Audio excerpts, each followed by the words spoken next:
Rendons-nous à Tanda, dans le nord-est de la Côte d'Ivoire. Le député de cette ville et son équipe de jeunes pour la promotion de la paix ont organisé la première édition du tournoi de la fraternité dénommé Itoubale, en langue locale Koulongo, qui veut dire bienvenue. Ce tournoi a réuni plusieurs équipes de Maracana venues de divers horizons du pays.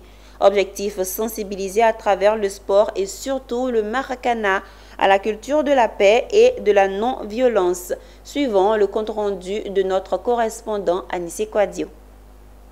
Le 2 septembre prochain, la jeunesse de Côte d'Ivoire sera amenée à participer aux élections municipales et régionales. Et ces élections en Côte d'Ivoire riment parfois avec violence. À Tanda, le Maracana Club de la ville, qui compte en son sein une illustre personnalité en la personne de l'honorable député Inousso Konda, a organisé un grand tournoi de fraternité et de cohésion qui a regroupé 26 équipes venues de toute la Côte d'Ivoire. Objectif: sensibiliser les jeunes autour du ballon rond à l'acceptation du verdict des urnes, à parler le même langage pour des élections en paix.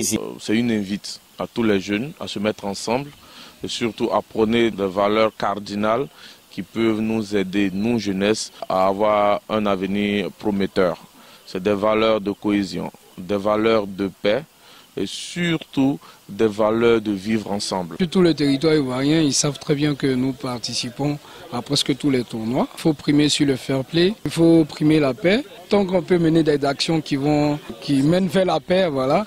Donc on va participer. Quand on parle de jeunesse, on parle de la base électorale, faire passer le message de la tolérance et surtout de la fraternité, parce que si on sent effectivement que nous sommes frères, on ne peut pas à l'orée des élections s'agresser verbalement ni physiquement. Une fois de plus, c'est abattu sur la ville et qui a notamment rendu le terrain impraticable à l'étape des quarts de finale, qui n'a pas permis à la compétition d'aller jusqu'à son terme. Les 8 équipes qualifiées pour les quarts de finale ont accepté de partager ensemble équitablement les gains de cette compétition. Grâce à ce tournoi, nous avons pu rencontrer des frères qui étaient dans certaines localités.